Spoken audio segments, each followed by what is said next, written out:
말씀은 구약 성경 예레미야 1장 4절에서 9절인데요. 제가 읽겠습니다. 여호와께서 나에게 말씀하셨다. 나는 너를 내 어미 뱃속에서 만들기 전부터 알았고 내가 태어나기도 전에 너를 거룩하게 구별하여 여러 나라에 보낼 예언자로 세웠다. 내가 대답하였다. 주 여호와여 보십시오. 저는 너무 어려서 말할 줄을 모릅니다.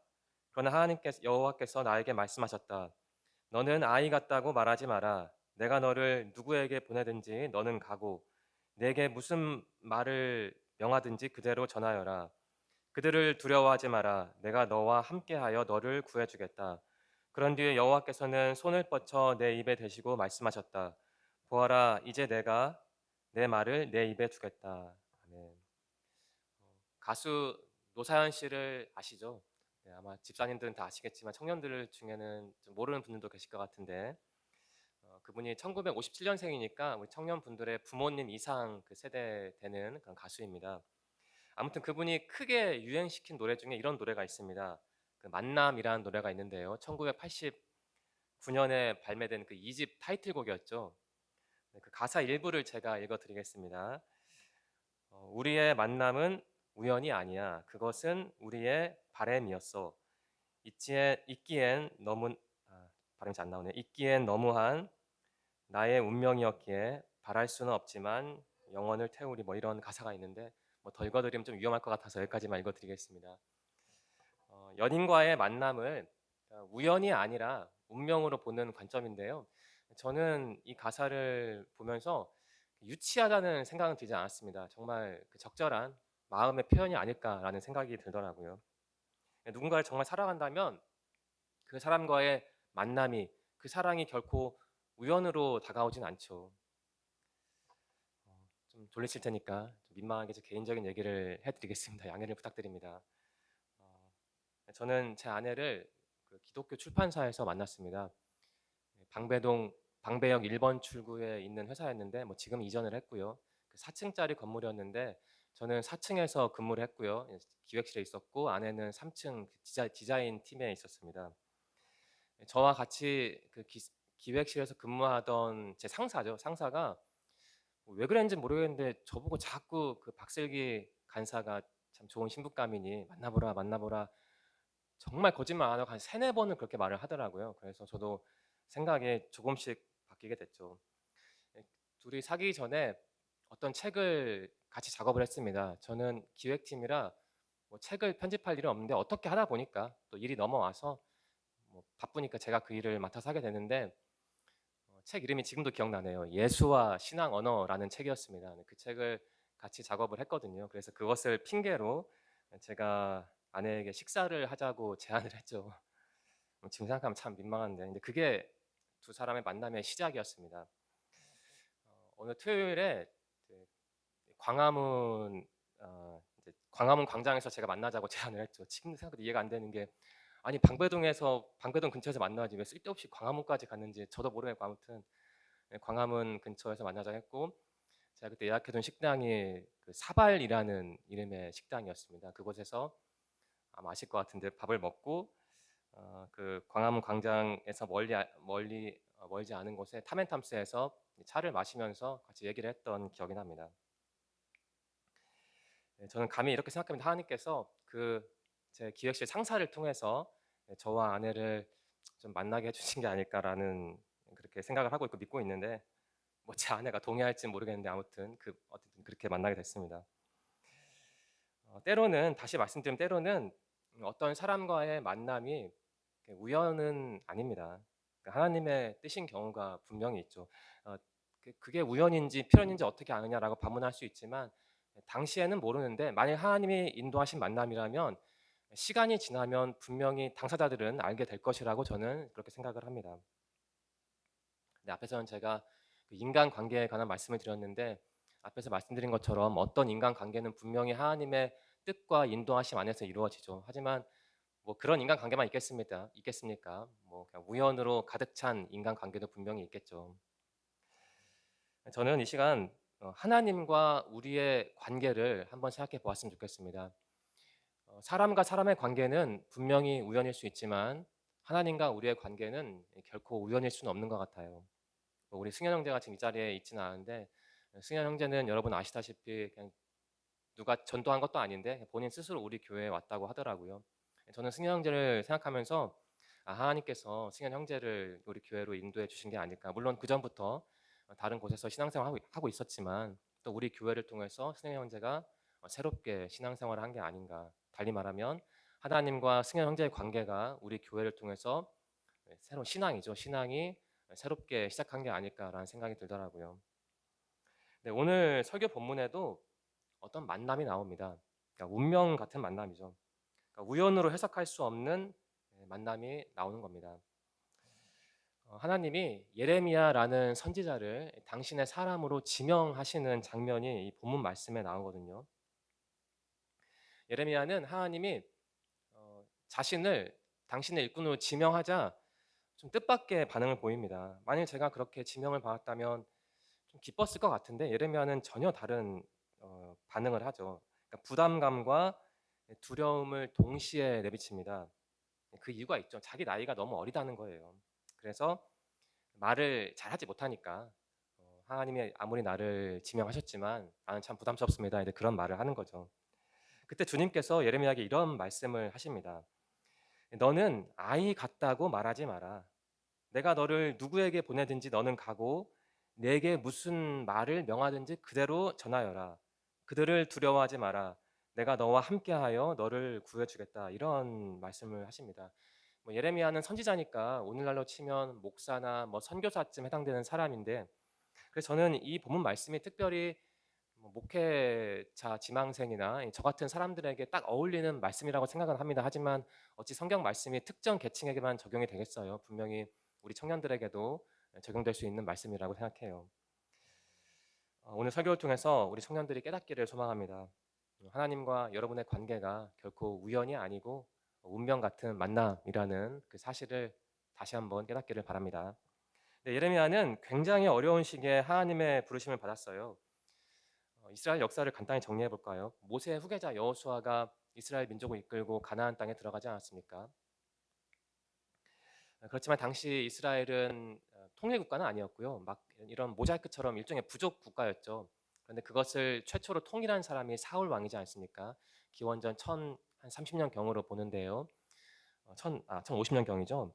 그 다음에 다윗이 왕이 됐고 이제 솔로몬까지 왕이 됐는데 이제 120년 동안 그렇게 통일 국가를 유지하다가 기원전 930년 경에 나라가 북쪽과 남쪽으로 쪼개집니다. 북쪽을 이스라엘이라고 남쪽을 유다라고 하는데 보통 학자들은 편하게 북이스라엘, 남유다 이렇게 부르긴 합니다. 예레미야는 그 남쪽 나라에서 남유다에서 활동한 선지자였습니다. 그러니까 주전 한 630년 그쯤에 하나님의 부르심을 받은 것으로 알려져 있죠. 그것을 보여주는 게 1장 2절입니다. 제가 읽어드릴게요. 아몬의 아들 요시야가 유다의 왕이 되어 13년째 다스리고 있을 때 여호와께서 예레미야에게 말씀 이런 기록이 나옵니다. 요시야 왕이 나오는데 주전 640년에 그 왕으로 즉위를 했으니까 그로부터 13년이 지나면 기원전 627년이 되죠. 그때 예레미야가 하나님의 부르심을 받은 겁니다.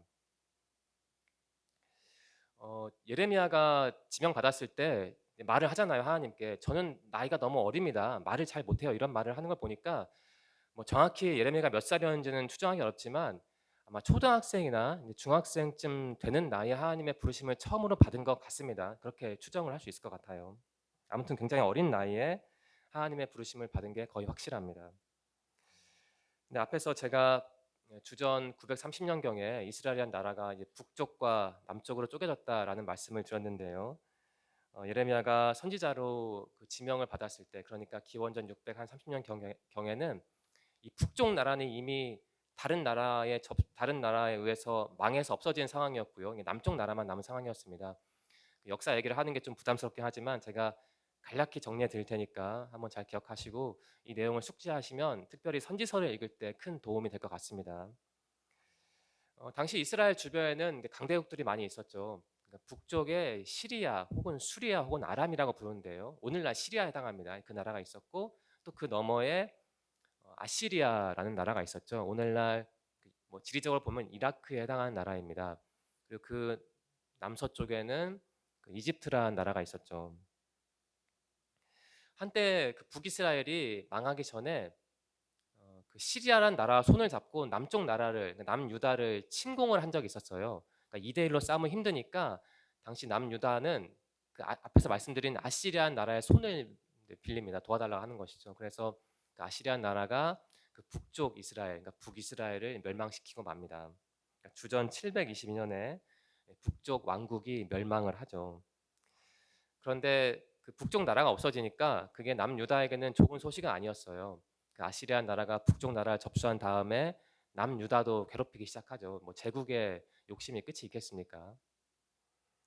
그런데 시간이 흐르고 그 아시리안 나라도 끝내 그 망하고 맙니다. 그 아시리아에 그 속해 있었던 속국이었던 바벨론이라는 나라가 역시 오늘날 그 지리적으로 이라크에 해당하는 나라인데요. 그 이라크에 해당하는 나라가 그 아시리아를 전복시키고 이제 권력을 쥐죠. 그럼 그 다음에 남유다는 자유로워졌냐? 이제 그것도 아닙니다. 이제 남유다는 북쪽으로는 그 이라크, 그러니까 바벨로니안 나라가 있고 남쪽으로는 여전히 이집트라는 나라가 있고 그 둘 사이에서 굉장히 갈등을 하게 되는 겁니다. 이쪽에 붙었다가 저쪽에 붙었다가 그렇게 하게 되는 것이죠. 나라가 약하니까 그럴 수밖에 없었던 겁니다. 그러다가 한 주전 한 605년경에 이 바벨로니안 나라가 남유다를 침공을 해요. 그때 끌려간 사람이 여러분이 잘 아시는 그 다니엘이라는 사람이 선지자가 그 바벨론으로 끌려가죠. 그러고 나서 한 몇 년 있다가 598년에 그 바벨로니안 나라가 남유다를 다시 공격을 합니다. 그때 끌려간 사람이 그 에스겔 선지자였습니다. 그게 끝이 아니었고요. 한 10년 지나서 586년에 세 번째로 그 바벨로니안 나라가 남유다를 침공을 하죠. 세 번째로 침공을 해서 남유다를 완전히 끝내 버리는 겁니다. 제가 이 이야기를 말씀드리냐면 예레미야는 자신이 선지자로 부름받은 다음에 한 40년간 활동을 했거든요. 40년간 활동한 기간이 그 바벨론이 자기 나라 남유다를 침공한 기간과 겹칩니다. 그러니까 이 선지자는 자기 나라가 두 강대국 사이에서 막 흔들리는 것도 지켜보았고, 그리고 자기 나라가 이 바벨론, 그러니까 이라크라는 나라에 의해서 완전히 끝나버리는 모습도 다 지켜본 겁니다. 그러니까 예레미야는 그런 사람이었습니다. 그런 상황에서 부름을 받았고 자기 나라가 없어지는 것을 두 눈으로 다 봤던 겁니다. 그러한 참 파란만장한 어찌 보면 안타까운 인생을 산 사람이 처음으로 하나님의 부르심을 받아서 선지자로 임명되는 장면이 바로 본문 말씀이에요. 그러니까 예레미야의 신앙 생활이 드디어 시작하게 되는 겁니다. 지명받을 당시 예레미야는 뭐 초등학생 혹은 중학생이었던 것으로 보이는데요. 아무튼 굉장히 어린 나이였지만 하나님은 그 어린 사람에게 먼저 손을 내미신 거예요. 자, 하나님은 그 어린 선지자에게 이렇게 말씀하셨네요. 본문 5절인데요. 나는 너를 내 어미 뱃속에서 만들기 전부터 알았고 내가 태어나기도 전에 너를 거룩하게 구별하여 여러 나라에 보낼 예언자를 세웠다. 이런 말씀을 하시죠. 여기 보니까 하나님께서 내가 너가 태어나기 전부터 나는 너를 알았다라는 말씀하시거든요. 그 알았다라는 동사가 나오는데요. 히브리어 성경으로 보니까 원형으로 야다라는 동사입니다. 야다요. 뜻은 여러 가지가 있는데 뭐 알다, 뭐 깨닫다, 배우다, 간섭하다라는 뜻이 있는데 특이하게도 동침하다라는 뜻도 있습니다. 그 아담과 하와가 에덴 동산에서 쫓겨난 다음에 둘이 동침해서 아이를 낳지 않습니까? 창세기 4장 1절이죠. 거기서 나온 단어가 바로 이 여기서 그 본문 말씀에 나오는 내가 널 알았다. 바로 그 단어입니다. 그러니까 이 알다라는 단어는요 단순히 뭐 소망교회가 군자역에서 몇 미터 떨어져 있다. 나는 그것을 안다라는 그런 정도의 알미 아니고요. 뭐 아주 정확하게 표현하기 어렵지만 인격적인 관계, 우리의 인격과 존재가 다 포함된 그런 관계를 의미하는 겁니다. 여러분, 이 성경 기자가 하나님과 예레미야의 관계를 야다, 그 알다라는 동사를 통해 표현을 했는데 이 점이 여러분에게 분명히 어떤 메시지를 줄 것이라고 저는 생각을 합니다. 자, 어떤 의미를 주나요? 여러분의 인생과 예레미야 인생을 한번 겹쳐서 보시기 바랍니다. 예레미야는 자기 나라가 정치적으로 대내외적으로 굉장히 어려울 때 부르심을 받았거든요. 그런 상황에서 그 예레미야의 신앙 생활이 시작을 했던 겁니다. 뭐 우리나라도 비슷하죠. 우리나라 지금 현재 여러모로 위험한 좀 안타까운 상황에 처해 있지 않습니까? 그런데 하나님이 이러한 상황에서 우리 청년분들을 그러니까 선택을 하신 겁니다. 하나님의 자녀로 부르신 것이죠. 나는 너가 태어나기 전부터 너를 알았다. 너가 태어나기 전부터 내가 너를 지명했다. 이 말씀이 우리 청년분들에게도 적용되는 말씀이 되기를 바랍니다. 사람과 사람의 관계는 얼마든지 우연일 수 있습니다. 그래서 유통기한이 있는 것 같습니다. 뭐 표현이 좀 그렇지만 사실은 사실이죠. 뭐 부모와 자식의 관계가 그렇게 유한합니까? 막상 결혼을 하니까 뭐 부모님을 많이 찾아뵙지도 못하고 또 제가 예전에 부모님께 느꼈던 감정이 제가 결혼을 하니까 좀 색깔이 많이 바뀌더라고요. 그렇다면 부부의 관계는 어떨까요? 뭐 영원하진 않죠. 저는 인간 관계가 참 허물어지기 쉽다는 그 간단한 사실을 다시 한번 지적하는 겁니다. 하지만 우리와 하나님의 관계는 완전히 다릅니다. 다른 사람은 나를 포기할 수도 있고 나를 도와줘도 몇 번 도와주지 못하지만 하나님은 전혀 다르죠. 나와 끝까지 함께 하시는 분, 내 인생을 마지막 그 순간까지 책임져 주실 분은 하나님밖에 없는 것입니다. 청년들에게 말씀드리고 싶습니다. 여러분의 삶이 때로는 힘들 겁니다. 예레미야가 처한 상황처럼 고통스러울 수도 있습니다. 또 우리나라 경제가 어렵고 또 우리 한국 사회가 제가 볼 때는 여러분의 꿈을 목표를 그렇게 전폭적으로 지원해 주는 사회는 결코 아닙니다. 시선을 좀 넓혀 보겠습니다. 예레미야 당시 이스라엘이 여러 열강 사이에서 고통을 당했듯이 현재 우리나라도 여러 나라 사이에서 눈치를 보면서 저울질하면서 살고 있지 않습니까? 참 여러모로 볼 때 그 예레미야가 처한 상황이 우리 청년들이 처한 상황과 비슷하다는 생각이 듭니다. 여러분, 우리나라 현실이 중요하고 내 인생도 중요하죠. 우리가 환경을 무시할 수 없습니다. 하지만 우리 삶이 여러분의 삶이 아무리 어렵고 어둡다 하더라도 하나님이 살아계시고 여러분을 지켜보신다라는 사실은 결코 변하지 않습니다. 예레미야의 삶이 어렵고 힘들었지만 하나님은 예레미야를 선택하셨고 끝까지 함께 하셨잖아요. 마찬가지로 우리 청년들의 삶이 다소 고통스럽고 불확실하고 힘들 수 있겠지만 하나님이 여러분과 늘 함께 하신다는 사실은 변함이 없습니다. 여러분이 환경적으로나 심리적으로 혹은 경제적으로 힘들 때 꼭 이 말씀을 다시 한번 읽고 그 예레미야의 삶과 여러분의 삶을 적극적으로 비교하셨으면 좋겠습니다. 나를 아시는 하나님을 믿고 내 신앙을 늘 새롭게 하는 게 여러분이 해야 할 일입니다. 환경이 어렵다 하더라도 그 환경에 너무 매몰되지 마시고 예레미야처럼 하나님을 붙드신다면 분명히 좋은 일이 있을 것이라고 저는 생각해요. 네, 신앙은 하나님과의 관계, 즉 그 야다라는 관계입니다. 달리 말하면 그 인격적인 관계이죠. 그분과 나의 관계가 나의 능력보다 경력보다 중요한 겁니다. 내가 조금 부족해도 내가 하나님과 좋은 관계를 유지하면 나의 부족함은 오히려 축복의 통로가 됩니다. 하지만 내가 아무리 잘났어도 많은 돈이 있고 능력이 뛰어나다 하더라도 하나님과 나의 관계가 올바른 관계가 아니면 내가 가진 좋은 것은 오히려 독이 될 수도 있는 것이죠. 우리 청년분들은 매일매일 신앙을 새롭게 만들어야 하는데요. 그때 꼭 기억해 주시기 바랍니다. 그러니까 핵심은 하나님과의 관계인 것이죠. 뭐 내가 이만큼 할 수 있다. 내 경력은 이 정도다. 이게 중요한 것이 아니고 내가 하나님과 얼마나 어느 정도 수준으로 동행하느냐. 그게 바로 핵심인 겁니다. 네, 다음 6절 말씀을 넘어가 볼까요? 네, 이렇게 정리하겠습니다. 나의 인간적인 조건은 가장 중요한 게 아니다. 일단 이렇게 정리를 할게요. 자, 6절을 가겠습니다. 하나님이 예레미야를 지명했을 때 그 선지자는 나이가 어렸기 때문에 굉장히 부담스러워했습니다. 그래서 막 저는 못해요. 저는 하나님의 일을 못해요라고 손살을 치는 상황인데요.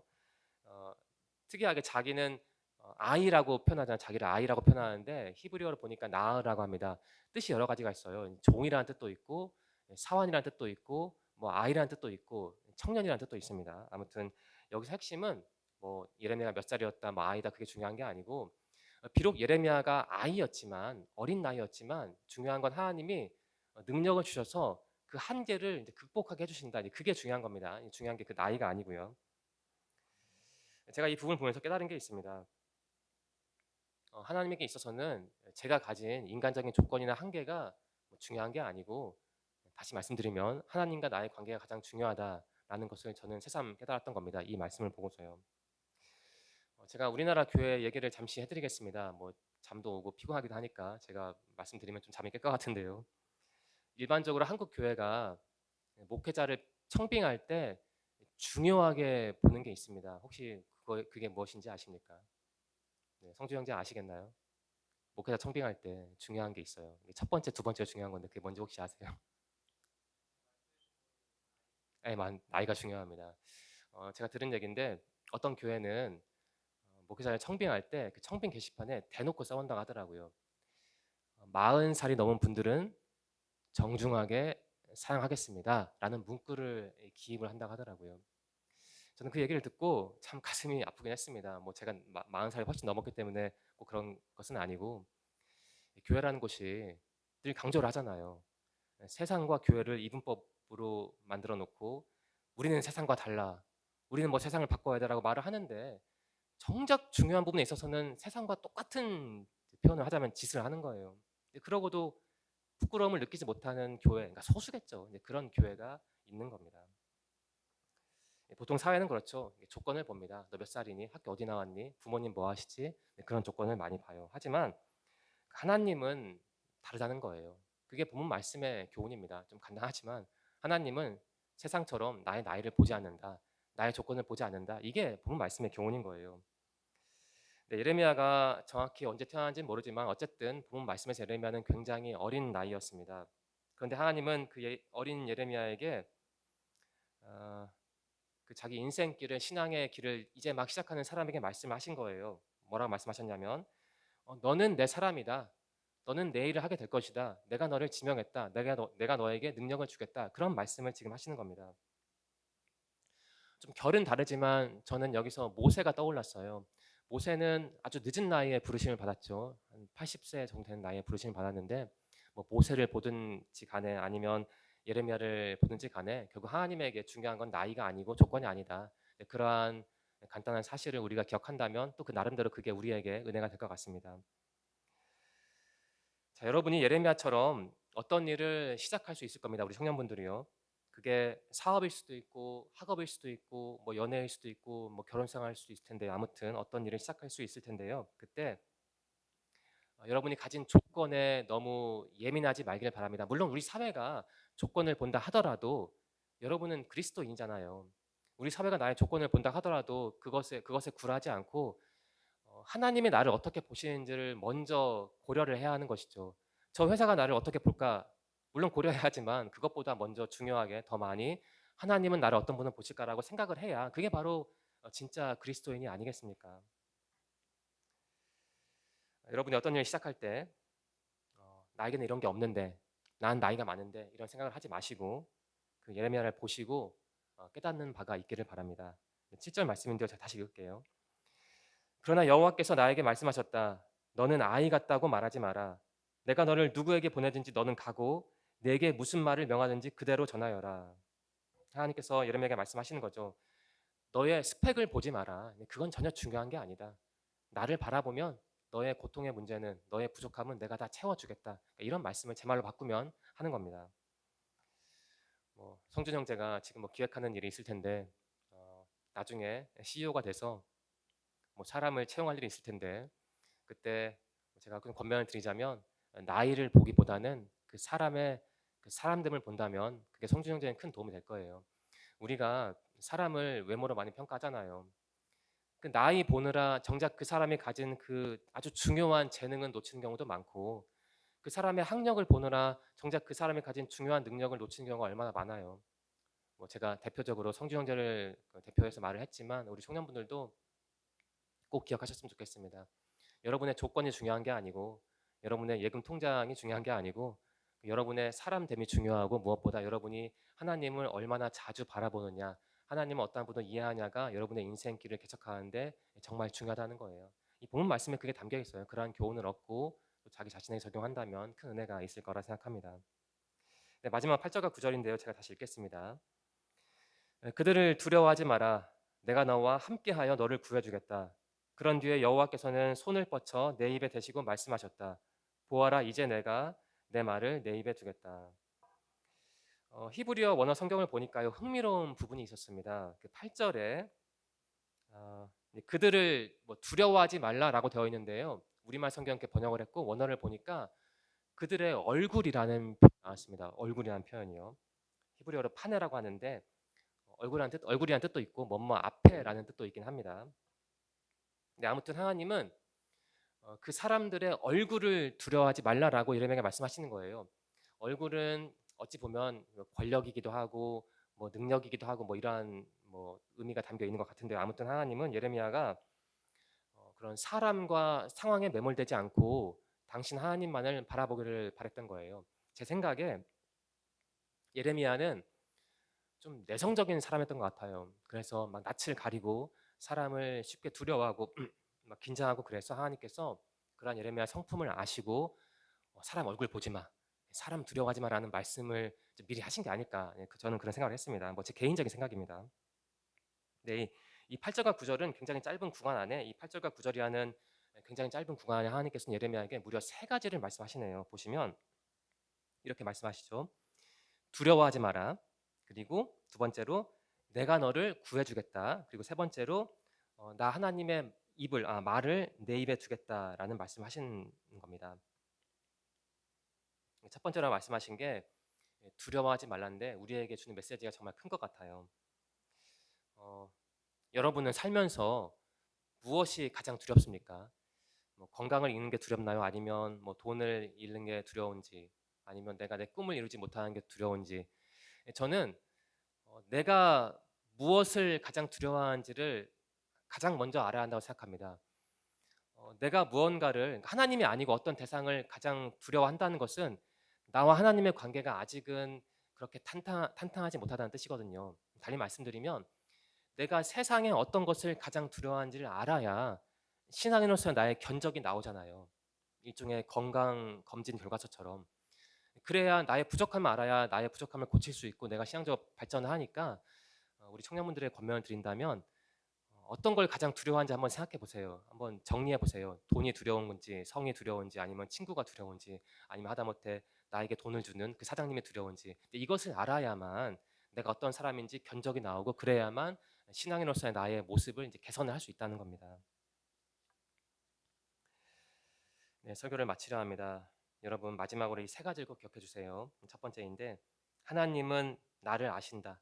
따라서 내가 해야 할 가장 중요한 일은 주님과 나의 관계를 좋게 만들고 유지하는 것이지 그 나머지 것들은 부차적이다라는 것을 꼭 기억해 주시고 이 첫 번째고요. 두 번째는 하나님과 나의 관계에 있어서 가장 중요한 건 나의 조건이 아니고 나의 돈과 능력이 아니고 내가 하나님을 바라보는 나의 마음이다. 이것을 기억해 주시고요. 그리고 세 번째 마지막으로 우리가 결국 하나님을 경외, 즉 공경하고 두려워해야 하는데 하나님을 경외하는 데 있어서 가장 큰 걸림돌이 그 사람을 두려워하는 겁니다. 그래서 하나님께서 예레미야에게 너 그 사람들의 얼굴을 보지 마. 그 얼굴을 두려워하지 마라고 말씀하셨잖아요. 자, 여러분이 신앙생활하면서 가장 중요한 게 하나님을 공경하는 건데, 경외하는 건데, 두려워하는 건데 내가 사람을 너무 무서워하고 두려워하면 하나님을 경외하기 어렵다는 겁니다. 우리 청년분들이 이 세 가지를 기억하고 지킨다면 여러분의 신앙을 늘 새롭게 시작할 수 있을 것이라 저는 믿습니다. 또한 여러분이 어떤 일을 기획하고 시작할 수 있을 텐데 또 진행할 수 있을 텐데 그때도 이 세 가지를 기억해 주세요. 하나님과 나의 관계가 가장 중요하다. 나의 인간적인 조건은 중요하지 않다. 그리고 무엇보다 내가 사람을 두려워하지 말아야겠다. 이 세 가지를 기억한다면 여러분과 주님의 관계, 그 신앙생활이 조금 더 아름답게 탄탄하게 바뀔 거라고 저는 생각합니다. 예레미야에게 운명같이 나타나신 하나님이 여러분과 함께 하시는 바로 그 하나님입니다. 그분과 여러분의 관계는 우발적인 게 아니고 우연적인 게 아니고 그 운명 같은 거예요. 누구도 끊을 수 없다는 겁니다. 그것을 알고 믿고 그것에 감사하는 사람이 신앙인인 것이죠. 그리고 그런 사람이 주님의 축복을 받게 될 것입니다. 본 말씀이 우리 청년분들에게 이번 주 큰 은혜가 되기를 소망합니다. 기도드리겠습니다. 하나님 감사합니다. 이 귀한 청년들을 이곳으로 불러주시고 늘 말씀과 은혜를 주셔서 감사합니다. 하나님, 우리 청년들이 예배와 말씀과 기도로 늘 승리하기를 소망합니다. 우리 청년들에게 좀 어려움과 고난이 있습니다. 하지만 그들이 그것에 굴하지 않고 주님을 의지함으로 승리하길 소망합니다. 주님 원하시면 우리 청년들에게 물질도 주시고 도울 사람도 보내주세요. 그래서 그들의 삶이 하루하루 신앙적으로 경제적으로 풍성해질 수 있도록 인도해 주세요. 새로운 한 주가 시작합니다. 우리 모두의 몸과 마음을 지켜주시고 다음 주에도 이곳에서 주님을 예배하기를 소망합니다. 인도하실 것을 믿으며 예수님의 이름으로 감사하며 기도드립니다. 아멘.